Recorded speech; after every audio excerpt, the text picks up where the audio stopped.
Hello friends, beauty's bake and cook চ্যানেলে আপনাদের সবাইকে স্বাগত জানাই। আজকে একটা 10 পাউন্ডের 3 টিয়ার কেক আপনাদের সঙ্গে শেয়ার করছি। কেকের সাইজটা দেখে নিশ্চয়ই বুঝতে পারছেন কতটা বড় আর হাইট ছিল। মানে এটা হচ্ছে আমার নিচের টিয়ার, এটা টোটাল 6 পাউন্ড ছিল। পুরো কেকটাই আমার চকলেট ফ্লেভারের ছিল। আমি প্রথমেই 3টে লেয়ারে, 3টে কেন না, এটা 6টা লেয়ারে কেটেছি আমি, কেননা দুবার বেক করেছি। 6টা লেয়ারে কেটে প্রত্যেকটা লেয়ারে আমি চকলেট ক্রিম দিয়ে ক্রাম কোট করে রেখেছিলাম। আর এখন এটা ফাইনালাইজিং করছি। পাইপিং ব্যাগের সাহায্যে আমি ক্রিমটা দিচ্ছি, কেননা খুবই অসুবিধা হয় যখনই কোনো হাইটেড কেক আইসিং করতে যাবেন। পাইপিং ব্যাগের সাহায্যে করলে কাজটা অনেকটা ইজি হয়ে যায়। উপরেও ক্রিম দিয়ে নিচ্ছি। এটা পাইপিং ব্যাগটা ব্যবহার করলাম না, ডাইরেক্ট দিয়ে প্যালেট নাইফ দিয়ে এটাকে সমান করে নিচ্ছি। বড় মাপের কেকগুলো একটু ফিনিশিং আনতে যথেষ্ট টাইম লাগে, একটু ধৈর্য ধরেই করতে হয়। তারপরে বারবার ফ্রিজের মধ্যে রেখে এগুলো সেট করতে যথেষ্ট টাইম লাগে আর কি।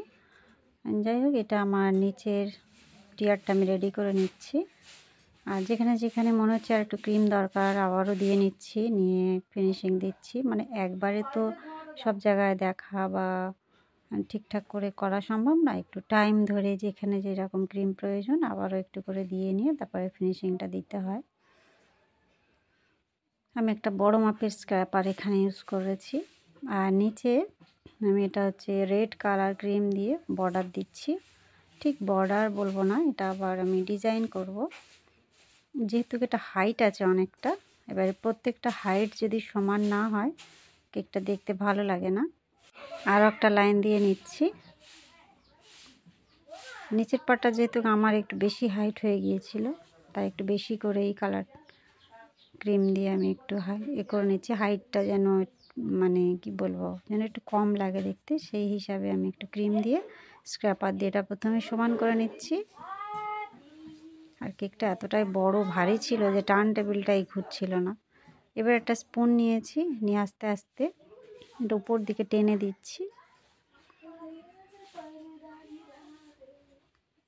কাজগুলো কিন্তু আমি ধীরে সুস্থেই করি। এখানে ভিডিও এডিটিংয়ের সময় একটু স্পিডটা বাড়িয়ে দিয়েই করি, কেননা অনেকটা বড় হয়ে যাবে ভিডিও, সেই কারণে একটু তাড়াতাড়ি দেখাই। আর এটা হচ্ছে আমার সেকেন্ড টিয়ার, এটা ব্লু দিয়ে করছি। মানে 3টে টিয়ার করব, 3 রকম কালার দিয়ে করব। সব জায়গায় হোয়াইটটা থাকবে আর বাকি 3টে কালার আলাদা আলাদা ইউজ করছি এখানে। এটাও একইভাবে স্পুন দিয়ে তুলে দিলাম উপর দিকে। আর এইবারে এটা হচ্ছে পার্পল কালার দিচ্ছি, একদম লাইট পার্পল। 3টে টিয়ারে 3টে কালার আমি এখানে ইউজ করলাম। ডিজাইনটা সম্পূর্ণ আলাদা করব আমি, তাই একটু অন্যভাবে আর কি ট্রাই করছি। এবারে আপনারা এর ফাইনাল লুক দেখে বলবেন কেমন লাগছে। এই যে আমি প্রথমে কয়েকটা মোটা ধরনের স্ট্র দিয়ে নিচেরটা সিকিউর করে নিচ্ছি, তারপরে একটা বোর্ডও দেব, কেননা কেকটা হাইটেড হবে প্লাস একটু ভারী আছে।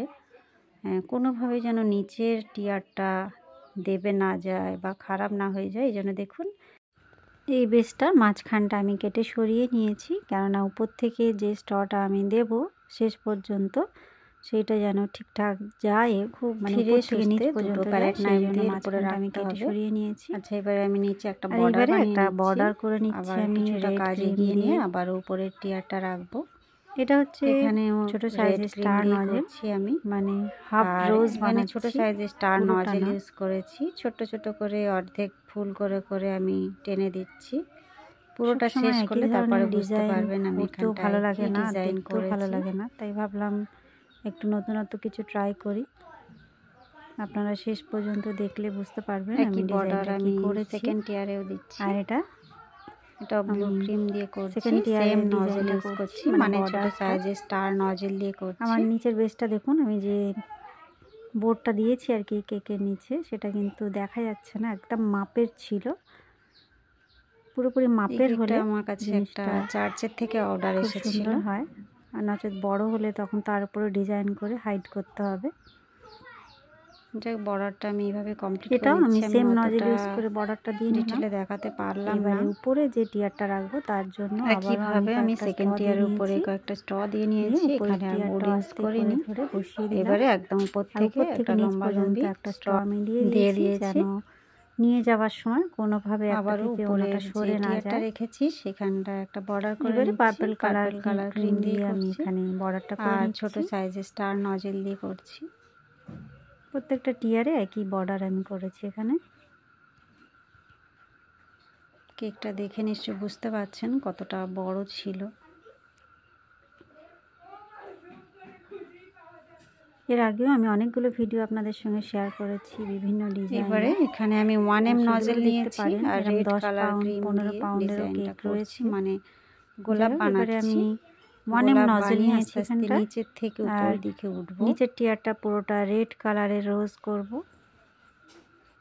যে আস্তে আস্তে উপর দিকেও ডিজাইনটা তুলছি। তার আগে আমি একটু আসলে আমি এটা ধীরে ধীরে করছি যে কিভাবে আমি আমাকে আইডিয়া করে করে করতে হচ্ছিল কিভাবে অনেক সময় রোজগুলো প্ল্যান না করলে ভালো লাগবে, মানে একটা সাইড থেকে আর একটা সাইডে বেঁকে বেঁকে যেন রোজগুলো আমি আস্তে আস্তে ভেবে ভেবে ডিজাইনটা করতে ভালো লাগবে। একটু অন্য ধরনের ডিজাইন, কোন জায়গাটায় দিলে ভালো লাগবে সেইটাই করছি।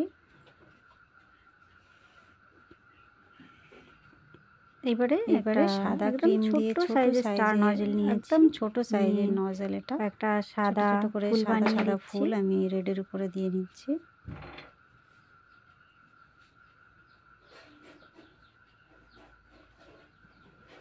যেখানে যেখানে ভালো লাগবে সেখানে সেখানে সেকেন্ড টিয়ারের কাছে সেকেন্ড টিয়ারে এটা ব্লু কালার ক্রিম দিয়ে করছি। এটা কিন্তু রয়্যাল কালার ক্রিম। আমরা নরমালি যে ফুলটা বানাচ্ছি তার কালার পুরো আলাদা, আর এটা হচ্ছে রয়্যাল ব্লু। এর কালারটা দেখুন পুরো আলাদা। আমি এখানে ডাবল ডাবল দিচ্ছি আর কি রোজগুলো। এই যে এখানটায় ডিজাইনটা করে দিলে অতটা ভালো লাগবে, সাদা ফুল করে দেবো।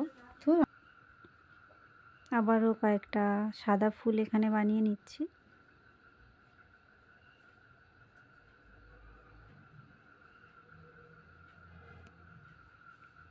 যখনই মনে হচ্ছে এখানে একটু দিলে ভালো হয় তখন সেটা দিয়ে করে নিচ্ছি।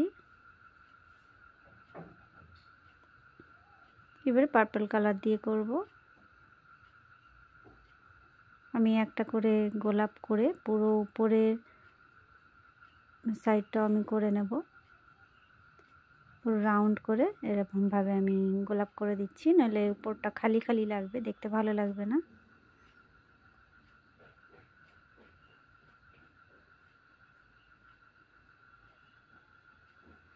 প্রতিটা টিয়ারে আমি 1M নজেল ইউজ করেছি।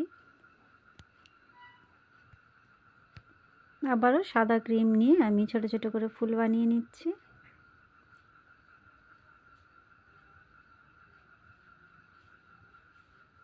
প্রথমে মনে হয়েছিল সিঙ্গেল রোজ দেবো, কিন্তু পরে আমি আর একটা করে দিয়ে নিয়েছি। এবারে আমি এখানে গোল্ডেন সুগার বল প্রত্যেকটা ফুলের মধ্যে এক এক করে বসিয়ে দিচ্ছি। কখনো হাত দিয়ে কখনো একটা চিমটা দিয়ে ধরে বসাচ্ছি, যখন যেখানে যেটা সুবিধা হবে সেখানে সেইভাবে করতে হবে।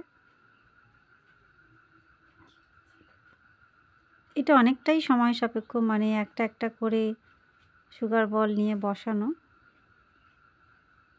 এখানে আমি স্পিডে দেখিয়ে দিচ্ছি বলে মনে হচ্ছে যেন খুব ইজি, কিন্তু একটা একটা করে ধরে বসাতে যথেষ্ট টাইম লাগে।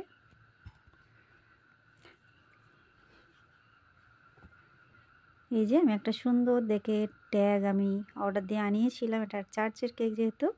এই হলো আমার কেকের ফাইনাল লুক বন্ধুরা। কেমন লাগলো? ভালো লাগলে বা একটু হেল্পফুল মনে হলে অবশ্যই একটা লাইক করবেন, চ্যানেলটা সাবস্ক্রাইব করে রাখবেন। দেখা হবে নেক্সট নতুন কোনো ডিজাইন নিয়ে। Bye bye.